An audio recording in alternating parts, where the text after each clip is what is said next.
Oke, Assalamualaikum warahmatullahi wabarakatuh anakku sekalian. Sekarang kita masuk di tema 2, muatan PKN. Jadi materinya itu adalah tanggung jawab sebagai warga masyarakat. Dan kedua, jenis-jenis tanggung jawab sebagai warga masyarakat. Kelas 5B SD Impres Baraya 1 masih bersama dengan saya, wali kelas kalian, Muhammad Rizkal. Oke, kita lanjut. Jadi tanggung jawab sebagai warga masyarakat itu merupakan sikap terpuji yang hendaknya dimiliki oleh setiap individu, ya, seperti itu. Jadi materi ini ada di buku ya, jadi boleh kalian baca juga di buku, boleh juga lihat penjelasan saya di video pembelajaran. Oke, lanjut. Sikap tanggung jawab mencerminkan nilai karakter setiap individu. Jadi karakter seseorang tercermin dalam sikap tanggung jawabnya, baik terhadap diri sendiri, orang lain, masyarakat maupun bangsa dan negara. Apa makna tanggung jawab dan apa saja jenis tanggung jawab sebagai warga masyarakat? Samakah tanggung jawab dengan hak dan kewajiban sebagai warga masyarakat? Jadi hak dan kewajiban itu sudah saya jelaskan di video pembelajaran minggu lalu ya. Jadi sekarang kita tanggung jawab. Orang yang bertanggung jawab dapat dikatakan sebagai orang yang berkarakter. Seperti itu. Ya, kamu dikatakan berkarakter ya, bertanggung jawab. 1. Tanggung jawab sebagai warga masyarakat. Tanggung jawab melekat pada diri setiap manusia, dimanapun ia berada, termasuk dalam masyarakat. Bagaimanakah makna tanggung jawab sebagai warga masyarakat? Untuk memahami makna tanggung jawab sebagai warga masyarakat, secara urut perlu kamu pahami pengertian tanggung jawab itu sendiri, pengertian masyarakat, dan baru memahami makna tanggung jawab sebagai warga masyarakat. Oke, coba dilihat ya. Yang pertama itu kita lihat dulu pengertian tanggung jawab. Tanggung jawab merupakan salah satu nilai karakter bangsa yang diharapkan tertanam pada setiap individu, terutama peserta didik. Tanggung jawab adalah sikap dan perilaku seorang untuk melaksanakan tugas dan kewajibannya yang seharusnya dia lakukan, baik terhadap diri sendiri, keluarga, masyarakat, lingkungan. Lingkungan ini terbagi alam, sosial, dan budaya, negara maupun Tuhan yang Maha Esa. Menurut Kamus Umum Bahasa Indonesia, jadi ada juga dalam Kamus Bahasa Indonesia, tanggung jawab adalah keadaan wajib menanggung segala sesuatunya. Jadi itu, setiap individu mempunyai tanggung jawab karena tanggung jawab bersifat kodrati, artinya di bawah memang sejak lahir. Jadi memang kewajiban untuk bertanggung jawab, yaitu menjadi sebagian dari kehidupan manusia. Jadi setiap individu mempunyai tanggung jawab. Tanggung jawab setiap individu meliputi berbagai jenis berikut ini. Jadi jenis-jenis tanggung jawab setiap individu itu saya akan jelaskan berikutnya. Oke, kita lanjut ya. Yang pertama ada namanya tanggung jawab terhadap diri sendiri. Bisa dibaca sendiri ya. Jadi ada contohnya di situ. Kemudian yang kedua tanggung jawab terhadap keluarga. Jadi di situ juga ada contohnya. Silakan dibaca sendiri anakku sekalian. Kemudian yang ketiga tanggung jawab terhadap masyarakat. Jadi ada 3 di sini jenis tanggung jawab yang perlu dimiliki, yaitu tanggung jawab terhadap diri sendiri, tanggung jawab terhadap keluarga, dan tanggung jawab terhadap masyarakat. Nah, yang kita pelajari sekarang ini adalah kita berfokus pada tanggung jawab terhadap masyarakat. Tidak ada seorang pun yang bisa hidup sendiri tanpa bantuan orang lain. Itu pasti. Karena manusia itu adalah makhluk sosial. Hal ini sesuai dengan kedudukan manusia sebagai makhluk sosial. Atas dasar kebutuhan ini, seseorang melakukan komunikasi dengan orang lain sehingga terbentuklah masyarakat. Jadi seperti itu, dari ada kamu sendiri berkomunikasi dengan orang lain, kemudian orang lain berkomunikasi dengan orang lain, makanya terbentuklah di situ yang namanya masyarakat. Dalam sebuah masyarakat, setiap anggota mempunyai tanggung jawab ikut serta menjaga kelangsungan hidup warga masyarakat. Jadi setiap masyarakat itu, per individu atau perorangan, itu memiliki tanggung jawab untuk menjaga kelangsungan hidup warga masyarakat secara bersama. Oleh karena itu, segala tingkah laku dan perbuatan setiap anggota masyarakat hendaknya dapat dipertanggungjawabkan sebagai dirinya, kedudukannya sebagai masyarakat juga, seperti itu. Ya, kita lanjut. Contohnya ya, ini contoh tanggung jawab terhadap masyarakat. Pak Budi, warga masyarakat Desa Sukamakmur. Pada hari Minggu, Pak Budi berencana pergi berlibur bersama keluarganya ke pantai. Akan tetapi pada hari Minggu yang sama, warga masyarakat desa Sukamakmur akan mengadakan kerja bakti membersihkan selokan. Pak Budi sebagai warga masyarakat yang memutuskan untuk menunda acara berliburnya bersama keluarga karena Pak Budi harus ikut bekerja bakti. Tindakan Pak Budi tersebut mencerminkan sikap tanggung jawab sebagai warga masyarakat. Itulah yang dimaksud dengan masyarakat yang baik dan masyarakat yang bertanggung jawab, seperti itu. Jadi yang keempat adalah tanggung jawab terhadap bangsa dan negara. Bisa dibaca sendiri di sini materinya. Kemudian yang kelima, tanggung jawab terhadap Tuhan Yang Maha Esa. Jadi di sini juga ada materinya. Silakan anakku sekalian baca karena kita konsenkan ke masyarakat dulu. Oke. Jadi tidak apa-apa dibaca sendiri materinya. Insya Allah di sini jelas tertulis ya. Oke, selanjutnya pengertian masyarakat. Tadi kan pengertian tanggung jawab sudah. Sekarang pengertian masyarakat. Oke, kita lanjut ya. Apa yang disebut masyarakat? Masyarakat itu pengertian dalam Kamus Besar Bahasa Indonesia. Masyarakat adalah sejumlah manusia dalam arti seluas-luasnya dan terikat oleh suatu kebudayaan yang mereka anggap sama. Jadi dalam sebuah masyarakat terhadap aturan-aturan yang harus dipatuhi oleh setiap warga masyarakat. Pelaksanaan kewajiban mematuhi aturan-aturan dalam masyarakat ini menjadi tanggung jawab setiap warga masyarakat. Seperti itu.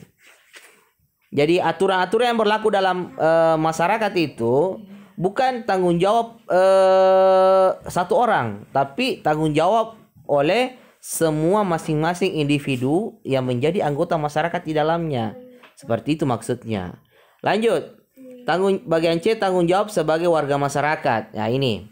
Berdasarkan pengertian tanggung jawab dan masyarakat dapat disimpulkan makna tanggung jawab sebagai warga masyarakat. Tanggung jawab sebagai warga masyarakat adalah tugas dan kewajiban yang harus dilaksanakan seseorang dalam kedudukannya sebagai warga masyarakat. Hidup bersama dalam masyarakat berarti hidup dengan orang lain dalam suatu tempat tertentu dan mempunyai kepentingan tertentu. Hidup bersama dalam masyarakat sangat penting karena Tuhan menciptakan manusia untuk saling melengkapi, saling membantu dan saling menyayangi satu sama lain. Setiap orang tidak bisa hidup tanpa orang lain, sejak dalam kandungan sampai mati. Setiap orang membutuhkan pertolongan orang lain. Kamu akan bahagia jika kamu bisa menjalin hubungan baik dengan orang lain dalam lingkungan masyarakat. Untuk menjaga hubungan baik dalam kehidupan masyarakat, setiap anggota masyarakat hendaknya sadar akan tanggung jawabnya sebagai warga masyarakat. Jadi seperti itu. Jadi kalau kalian ingin hidup damai dalam sebuah kelompok masyarakat itu, kalian harus bisa menempatkan diri kalian sebagai warga masyarakat yang baik. Dengan cara apa? Menjadi warga masyarakat yang bertanggung jawab, seperti itu. Ya. Oke, kita lanjut ya. Kita lanjut ke bagian kedua, jenis-jenis tanggung jawab sebagai warga masyarakat. Jadi sebenarnya tanggung jawab bersifat kodrati itu yang saya maksud tadi adalah sudah dibawa sejak lahir dan sudah melekat pada diri setiap individu, terutama dalam kedudukannya sebagai warga masyarakat ya, seperti itu. Jadi ada jenis-jenisnya, Yang pertama itu memelihara ketertiban dan keamanan hidup bermasyarakat. Jadi memelihara ketertiban dan keamanan hidup bermasyarakat menjadi tanggung jawab setiap anggota masyarakat, bukan tanggung jawab satu orang ya. Siapa tahu kalian bilang, tanggung jawab yang Pak RT, tanggung jawab yang Pak RW karena kita sudah bayar iuran keamanan. Tidak seperti itu. Kalau kita hidup bermasyarakat yang baik, maka kita juga mempunyai, semua anggota masyarakat itu mempunyai kewajiban untuk menjaga keamanan dalam setiap lingkungan masyarakat itu sendiri. Contohnya apa? Contohnya jadwal ronda atau siskamling. Jadi biasanya bapak-bapak itu atau ke anak-anak laki-laki yang sudah dewasa itu ada jadwal rondanya, jaga malamnya itu di pos siskamling itu biasanya di rolling. Kalau di kampung-kampung biasa ada begitu ya, kegiatan siskamling. Di kota-kota juga biasanya ada, tapi itu terjadi biasa di lorong-lorong. Kalau kayak di poros-poros itu tidak ada. Oke. Kita lanjut ya. Kemudian yang kedua, menjaga dan memelihara rasa persatuan dan kesatuan masyarakat. Masyarakat merupakan kumpulan dari berbagai individu yang mempunyai latar belakang kehidupan berbeda-beda. Jadi berbeda-beda setiap masyarakat. Jadi ada yang misalnya pekerjaannya bagus, pekerjaannya yang sedang, ada juga yang pekerjaannya biasa-biasa saja. Jadi ada latar belakang kehidupan itu yang berbeda-beda, tetapi mempunyai tujuan yang sama. Jadi meskipun latar belakang kehidupannya berbeda-beda itu, tetapi tujuannya dalam semua masyarakat itu sama semua. Oleh karena itu dalam masyarakat tentu banyak terjadi perbedaan. Meskipun demikian, setiap anggota masyarakat harus tetap menjaga dan memelihara persatuan dan kesatuan antar warga masyarakat.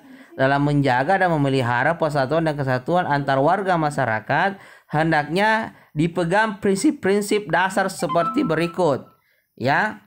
Yang pertama atau bagian A, membina keserasian, keselarasan dan keseimbangan dalam berbagai lingkungan kehidupan. Jadi begini ya, jangan ada yang terlalu mencolok. Misalnya begini, dalam sebuah masyarakat itu dan sebuah lingkungan ada orang yang kaya sekali.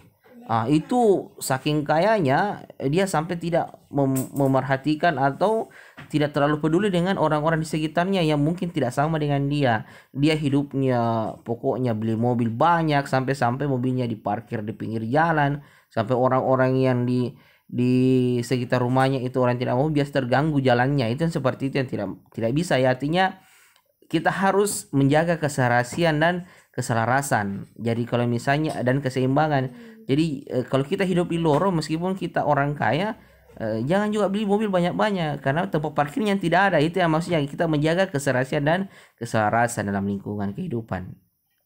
Bagian B, saling mengasihi, membina dan memberi antar sesama. Ini yang saya maksud. Jadi kita bertetangga itu atau dalam sebuah lingkungan masyarakat itu kita saling menyayangi dan mengasihi, saling membina. Jadi misalnya ada ustaz, membina itu anak-anak muda yang baru akan tumbuh dewasa.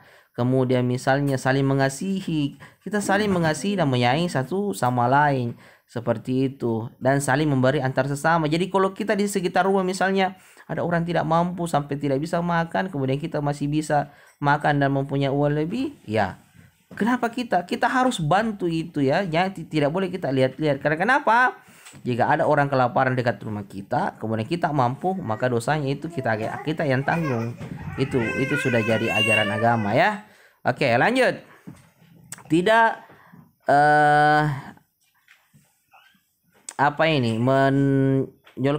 menonjolkan perbedaan tetapi mencari kesamaan. Jadi kita tidak boleh menonjolkan perbedaan. Misalnya dalam sebuah lingkungan masyarakat itu ada berbeda agama. Misalnya di sebelah rumah kita ada Kristen, di sebelah rumah kita misalnya ada agama lain, kita Islam. Kita tidak boleh selalu menonjolkan perbedaan. Yang kira mengatakan bahwa saya tidak mau bergaul dengan di sebelah karena Kristen, karena saya agama Islam. Tidak boleh begitu. Meskipun kita berbeda, tapi jangan ditonjolkan perbedaan itu. Jangan membuat perbedaan itu sebagai dinding pemisah antara kita dengan masyarakat yang lain. Seperti itu ya. Oke, lanjut. Dengan prinsip di atas, kamu hendaknya bisa menunjukkan perilaku yang mencerminkan sikap menjaga dan memelihara rasa persatuan dan kesatuan antar warga masyarakat seperti berikut. A. Hidup rukun dengan semangat keluarga antar warga masyarakat. Jadi karena prinsip yang 3 tadi itu, kita bisa menjadi warga yang hidup rukun kepada warga-warga yang lain. B. Setiap warga masyarakat menyelesaikan masalah sosial secara bersama-sama. Jadi kalau ada masalah sosial yang terjadi dalam sebuah lingkungan masyarakat, jangan dipendam. Kita selesaikan secara bersama dalam satu lingkungan masyarakat tersebut. Kemudian bergaul dengan sesama warga masyarakat, tidak membeda-bedakan suku, agama, ras, ataupun antar golongan. Itu yang saya maksud tadi ya. Kita samakan semua. Kita beri semua. Seperti itu. Tidak boleh membeda-bedakan. Wah, jangan diberi itu. Dia misalnya beda agamanya dengan kita, tidak boleh seperti itu. Oke. Kemudian selanjutnya menggunakan bahasa Indonesia secara baik dan benar dalam bergaul antar suku bangsa. Jadi meskipun misalnya kita di samping rumah kita itu berbeda daerah, mungkin bahasa daerahnya beda dengan bahasa daerah kita, tapi kita dipersatukan dengan bahasa Indonesia, itu bahasa persatuan kita. Oke, lanjut mengadakan bakti sosial di lingkungan masyarakat. Jadi ini selalu ada kerja bakti, bakti sosial, membersihkan solokan, membersihkan lingkungan sekitar rumah, itu dikerjakan secara bersama-sama supaya kebaikan dari kebersihan lingkungan itu kita bisa nikmati secara bersama pula. Seperti itu. Oke? Yang terakhir, secara harfiah, diskriminasi berarti perbedaan perlakuan. Jadi ini yang perlu kalian tahu ya, apa itu diskriminasi. Jadi yang kita kan jelaskan dari tadi itu jangan membeda-bedakan antar orang perorangan. Misalnya berbeda agama, berbeda suku, berbeda ras, jangan dibeda-bedakan. Jika kita membedakan, itu yang dimaksud dengan diskriminasi. Di sini ada artinya. Diskriminasi berarti perbedaan perlakuan antara orang yang mungkin berbeda dengan kita. Diskriminasi itu memiliki arti memperlakukan orang atau kelompok, biasanya minoritas. Minoritas itu adalah kelompok kecil. Jadi misalnya dalam semua masyarakat itu kebanyakan orang Islam, tapi ada misalnya ada beberapa 1-2 orang yang agamanya lain. Jadi itu namanya minoritas. Yang sedikit itu namanya minoritas. Biasanya itu kita diskriminasi, itu tidak boleh dilakukan seperti itu. Kita harus rangkul bersama agar tercipta kehidupan yang damai dalam sebuah masyarakat. Secara berbeda berdasarkan karakteristik seperti asal, ras, negara, agama, keyakinan politik atau agama, kebiasaan sosial, jenis kelamin, bahasa, dan usia. Jadi di sini biasanya banyak sekali muncul perbedaan dalam sebuah lingkungan masyarakat. Seperti asal daerah, ras, negara. Tapi negara itu jarang ya, karena biasanya satu Indonesia. Agama, keyakinan politik atau agama, kebiasaan sosial, jenis kelamin, bahasa, dan usia. Seperti itu. Yang paling sering juga muncul ini adalah keyakinan politik. Misalnya ada pemilihan wali kota atau apalah, gubernur. Biasanya tetangga kita itu berbeda pendapat. Dia memilih yang satu, kita memilih yang lain. Biasanya kita saling saingan dan saling menjelek-jelekan. Itu tidak boleh dilakukan. Ya, tidak boleh. Jadi meskipun berbeda pilihan, kita tetap semangat bersama. Dalam sebuah masyarakat itu kita harus saling mensupport dan saling menjaga satu sama lain agar tercipta lingkungan masyarakat yang adil, makmur, dan damai. Seperti itu. Oke? Cukup sekian untuk hari ini. Tugas PKN hari ini tidak ada. Kenapa tidak ada, Pak? Karena tugas PKN-mu itu sudah 2. Ya, kalau yang kemarin-kemarin itu kan baru 1. Jadi ada tugasnya. Kalau PKN itu sudah 2. Jadi saya tidak kasih dulu tugas hari ini. Mungkin minggu depan. Kalau memang yang lain saya mau tambah jadi 3. Mungkin PKN juga saya tambah jadi 3. Seperti itu. Oke?